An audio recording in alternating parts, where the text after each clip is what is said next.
Karena ini kita anggap tidak layak DP upload ke TikToknya.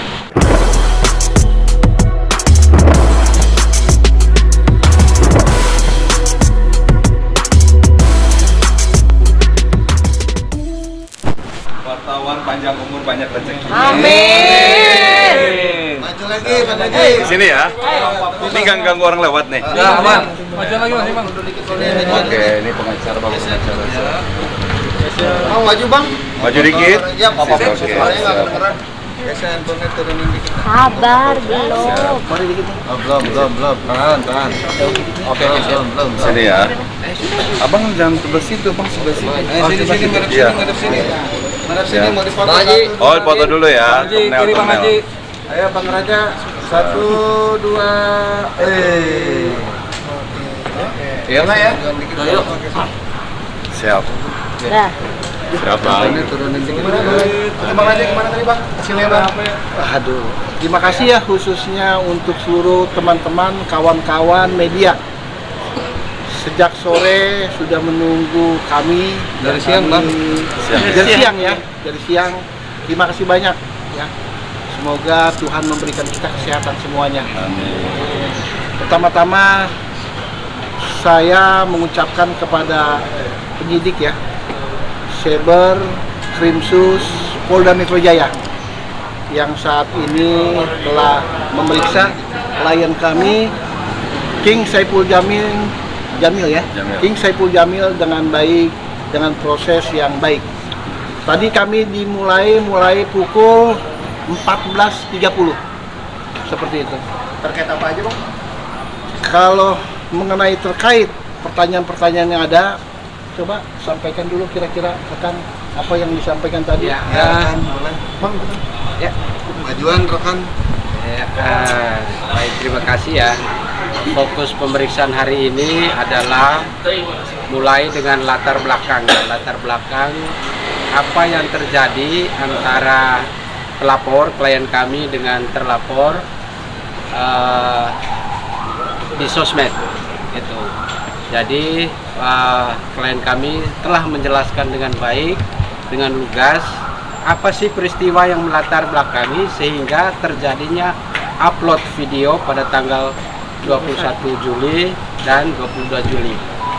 Dan apa yang dirasakan oleh pelapor klien kami itu sudah tertuang dalam BAP, dan kami menilai bahwa sudah ada mens reanya terhadap tindak pidana itu, dan sedikit demi sedikit terkuak ada niat yang kurang baik terhadap upload dua foto tersebut gitu, sehingga pemeriksa tadi, polisi tadi berupaya untuk menggali lebih dalam lagi melalui saksi-saksi nantinya dan ahli di tingkat yang lebih tinggi dalam penyidikan nantinya, mudah-mudahan sampai ke sana dan ada penegakan hukum yang pasti, karena masalah ini sudah menjadi perhatian masyarakat Indonesia, dan ini juga pelajaran yang kurang baik bagaimana aib itu dibongkar di medsos. Itu sih fokusnya tadi. Mungkin nanti akan dijelaskan oleh klien kami Bang Saiful untuk apa sih yang terjadi. Mungkin tadi. Abang bisa nambahin terlapornya inisialnya mungkin siapa, Bang? Ya, terlapor seperti yang mungkin teman-teman sudah tahu, terlapor ini inisialnya DP. Jadi DP Denny Permadi atau Pokoknya inisial DP. udah pasti tahu. Kalau Ya, dalam tahu lah, ya, kan? dalam penyidikan kita tidak boleh menyebut nama secara lengkap. Ya, jadi inisial saja. Seperti itu. Tadi di dalam dapat berapa pertanyaan Bang? Yang jelas saya terima kasih banyak ya. Ini saya yakin kasus ini terus berlanjut atas izin Allah Subhanahu wa taala. Doa dari orang-orang baik, orang-orang soleh, orang-orang yang benci dengan kemungkaran, orang-orang yang benci dengan pertengkaran, orang-orang yang benci dengan kemunafikan, orang-orang benci dengan keonaran, ya ribut-ribut, fitnahan, tukang fitnah, ya terus ribut-ribut di medsos. Saya yakin tanpa doa mereka mungkin kasus ini tidak dilanjutkan. dan terutama saya juga terima kasih banyak kepada Kapolri, Wakapolri, juga kepada Kapolda, Wakapolda, dan juga kepada Ketua BKN Gus Rofi, dan juga tim pengacara saya Bang Raja CS ya, yang terus ya fokus pada kasus ini. Tujuannya apa? Untuk memberikan pelajaran kepada sosok seorang artis yang cukup terkenal di tanah air, ya, supaya harus selalu berhati-hati menggunakan medsos, karena medsos ini apa ya, dimiliki oleh semua masyarakat, baik anak kecil, ya kan, remaja, anak muda, sampai orang tua pun mereka menikmati medsos, ya kan.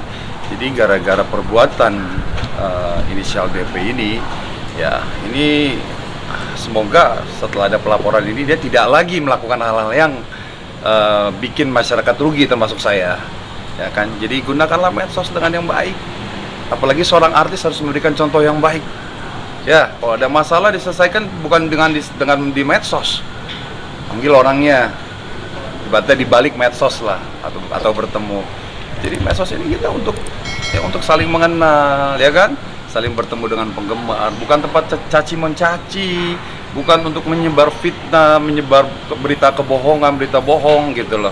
Jadi mudah-mudahan ini apa yang kami lakukan ini, terutama saya sebagai pelapor, memberikan efek jerah ya kepada orang tersebut, karena saya melihat orang ini makin kesini makin merajalela, seperti tidak ada yang ditakuti gitu loh ya di Indonesia ini gitu. Dan saya juga minta semua pihak untuk kita sama-sama memberikan pelajaran ya kepada orang ini, supaya apa? Supaya jerah, supaya tidak lagi melakukan semena-mena. Ingat, ini Indonesia, budaya timur yang santun, ya kan? Budaya timur kan gitu, santun, ada masalah dibicarakan dengan baik-baik, bukan meledak-ledak, menghina satu sama lain. Ini bukan budaya Indonesia gitu. Jadi kita kembalikan lagi kepada relnya gitu loh. Ya, mudah-mudahan melalui saya ya asbab supaya medsos ini kembali ramah, ya kan? Artis-artis memberikan contoh yang baik. Kalau salah, ngaku salah, seperti apa yang saya lakukan. Saya salah, saya ngaku salah. Gak perlu kita mencari pembenaran, menutup-nutupi, ya kan? Berilah contoh yang baik. Kalau kita melakukan kesalahan, minta maaf. Gak ada ruginya minta maaf. Justru itu adalah sebuah perbuatan yang baik. Pada saat kita melakukan kesalahan, kita minta maaf, ya kan? Seperti itu, gitu contohnya. Jadi alhamdulillah tadi, karena ada dua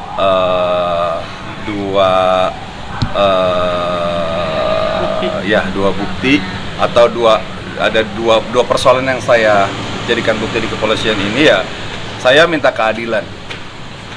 Pertama apa? Saya sekarang sudah menjadi warga biasa, masyarakat biasa. Saya sudah direhabilitasi, saya sudah mengikut pembinaan, ya kan, pada saat saya melakukan sebuah kesalahan. Jadi saya ini sudah seperti masyarakat yang lain, ya kan. Jadi ya saya juga butuh ketenangan gitu. Tiba-tiba saya diusik ketenangan saya, diungkit masa lalu saya, sudah selesai. Makanya saya laporkan pada yang berwajib. Alhamdulillah diterima seperti itu. Itu aja sih. Pertanyaannya cuman ada 16 pertanyaan. Ada 16 pertanyaan. Iya, 16 pertanyaannya. Kalau mau nanya secara detail silakan ke penyidiknya. Yang jelas intinya di situ saya memberikan keterangan yang seterang-terangnya dan sejujur-jujurnya, tidak ada yang ditutup-tutupi, dan masyarakat Indonesia menjadi saksi ya atas perbuatan inisial DP itu terhadap saya. Dan juga ada beberapa saksi dari pihak kami juga yang mereka akan memberikan kesaksiannya, gitu, seperti itu. Buktinya apa, Bang? Bang Ibu, di buktinya. Kalau kita bicara bukti, itu tetap yang disampaikan tadi dengan King Saipul Jamil. Kita memberikan satu ya, bukti yang pertama adalah ini perlu kita sampaikan ya, di TikTok ya, tanggal 21 ini. Tanggal 21 Juli. 21 Juli. Ya. Ini pada saat diupload oleh DP ya, di TikTok, pada saat pemeriksaan di Polsek Kelapa Gading, ya. Itu. Karena kenapa? Karena ini kita anggap tidak layak DP upload ke TikToknya. Kedua, karena kita melihat sisi bahwa pada saat di persidangan pun untuk DP ya, untuk DP ini dia harus paham persidangan saja pun untuk kasus ini tertutup gitu. Jadi harap untuk DP memahami ini ya, Bukan seperti itu ya. konsumsi publik. Nggak perlu dikonsumsi ini ya kan, nggak bisa. Kedua, ini terkait mengenai Instagram daripada DP.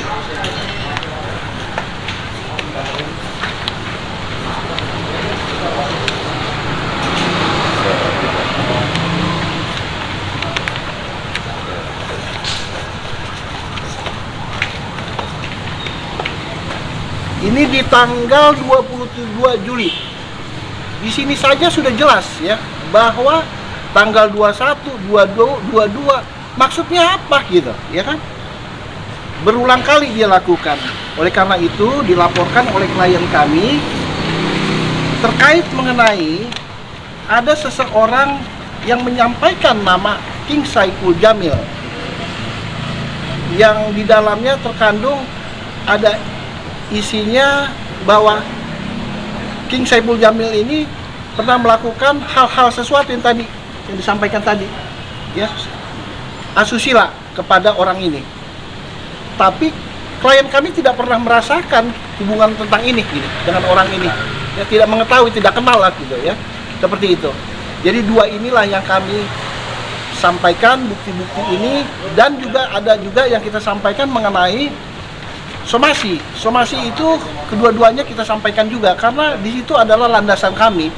Karena memang harus kita sampaikan dulu dengan etika timur tadi kita sampaikan bahwa kita somasi dulu, tujuannya mau apa dan lain-lain. Seperti itu aja yang saya sampaikan terkait bukti-bukti kami. Harapan ke depannya gimana, Bang? Harapan ke depan ya, kami tadi sampaikan bahwa kami selalu bermohon kepada penyidik, penegak hukum, lakukan yang terbaik proses ini dengan baik. Semoga saya yakin dan seyakin-yakinnya bahwa proses ini berjalan dengan baik. Serahkan semuanya kepada penyidik Polda Metro Jaya, seperti itu. Bagaimana? Kalau kita lihat undang-undang ITE ya, itu proses pasti kedua belah pihak nanti akan dipanggil ya. Itu memang tidak bisa dilewati walaupun somasi kami udah ada. Tapi nanti tergantung, kita kembali lagi ke klien kami, seperti itu. Tapi ada komunikasi nggak dari pihak? Tidak ada. Komunikasi tidak pernah ada selama ini. Bahkan TikTok Terputus. saya diblokir setelah kejadian tanggal 22 Juli itu, yang saya sempat ngasih nasihat tuh di Instagram, hari itu juga diblokir semuanya, ya kan? Itu aja sih, dan nggak ada komunikasi. Saya pikir komunikasi terakhir itu pada waktu saya minta somasi. Itu justru kami sudah baik-baik minta klarifikasi tapi tidak ada jawaban dari mereka. Mungkin bisa dikasih unjuk Bang Raja penerima somasinya mungkin ya, Somasi ya terhadap Mbak DP itu loh. Somasi terbuka ya? Iya. Ya. Dan juga sudah diterima ya suratnya ya. Oke, ya gitu. somasi, oke. Apa yang mau bikin? Ini somasi yang Somasi pertama kita buat di tanggal 29 Juli ya. 29 Juli dan ada foto penerimanya dan ya. penerimanya sudah ada ya. Atas nama Rosmini. Bu Rosmini ya. Penerimanya. Kedua, kita layangkan lagi di tanggal 2 Agustus 2023. Penerimanya adalah A. Usman. Umar itu. Umar. Mohon maaf, saya ralat. A. Umar, seperti itu. Ini fotonya. Kami lengkap, kami lakukan ini dengan baik untuk klien kami, untuk penegakan hukum. Ya semoga apa yang kami sajikan bermanfaat untuk King Saiful Jamil dan masyarakat banyak, seperti itu. Dampak pekerjaan sendiri seperti apa, Bang Haji? Ya pasti ya. Sekarang lagi pemulihan nih. Ya, takutnya orang berpikir saya masih ada kasus lagi gitu. Padahal alhamdulillah tidak ada kasus lagi. Justru saya sekarang lagi belajar menjadi manusia yang lebih baik lagi dari yang kemarin. Karena buat saya itu kejadian kemarin itu benar-benar menjadi pembelajaran yang sangat berharga. Tapi tiba-tiba ada orang yang dulu kami pernah saling kenal mengusik ketenangan saya, ya kan? Saya merasa terganggu dan saya merasa ini sangat merugikan, ya kan? Ya, yang kemakan dengan isu kemarin klien saya ada, yang tidak kemakan juga ada, gitu. Ya, semoga dengan adanya pelaporan ini, klien-klien kami, klien-klien saya yang termakan isu akhirnya paham bahwa ini adalah bentuk fitnahan, bahwa ini adalah kasus yang lama yang sudah selesai, dan juga ada beberapa yang dia ungkapkan di media itu tidak benar semua gitu. Dan makanya ini ya salah satunya cara ya saya punya kepolisian, saya meyakini bahwa insya Allah kepolisian Republik Indonesia ini ya tidak akan pernah pandang bulu mau artis, mau siapa, kalau salah wajib diberikan tindakan yang tegas gitu. Dan ini insya Allah ini bukan sebuah settingan, karena buat saya capek ya, menyeting-nyeting sesuatu tuh capek. Ini memang benar-benar kejadian alamiah yang di luar dugaan saya sebagai seorang manusia yang penuh dosa, yang saya kepengen tiap hari itu terus berbuat baik, terus memperbaiki diri gitu, seperti itu. Bang, tapi gimana sih, gimana pun kan dulu kalian pernah saling cinta, saling hidup bersama, tapi sekarang Itulah. jadi bete-betean gitu. Itulah jadi yang saya herankan. Padahal niat saya selalu sama mantan sama siapa baik, tapi dari pihak sana ya dulu yang memulai. Kalau saya mah mau silaturahmi sama siapa, sama yang kenal aja saya mau, nggak kenal aja saya baik, apalagi sama yang pernah saya kenal, masa saya nggak mau baik gitu. Bahkan saya pun sebelum saya melaporkan ke polisi ya, kan saya bilang saya udah sempat menawarkan juga take down nggak tuh gambar, saya sempat nawarkan begitu. Tapi ternyata malah dia menantangi gitu kan. Dia bilang nggak takut. Masih ada itu percakapannya. Ya udah. Saya bukan di sini masalah takut nggak takut, ya kan? Saya di sini masalah sebagai warga negara. Saya orang lain, dia udah orang lain. Ya kita sama-sama butuh kenyamanan dong. Apabila disakiti, ya saya juga mengadu kepada kepolisian. Seperti itu. Balik lagi berurusan dengan hukum, gimana nih Bang Haji nih? Sebenarnya saya tidak mau. Cuman kayaknya dibicarakan baik-baik tidak mempan. Ya udah kita coba dulu dengan proses hukum melalui Bang Raja. Bang, dengan kasus ini ada dampak sama karir nggak Bang? Kayak Iya. kerjasama. Makanya saya bilang ada klien saya yang termakan dengan isu yang sekarang beredar, sama ada alhamdulillah juga yang tidak termakan. Seperti itu. kerugian. Ya nanti aja lah kalau masalah itu mah ya. Pokoknya intinya adalah bahwa dengan adanya perlakuan dia terhadap saya, ya itu banyak sekali kerugian-kerugian yang saya rasakan. Gitu, seperti itu. Baik moral, baik material maupun immaterial. Terima kasih semua teman-teman ya, mudah-mudahan jawabannya puas.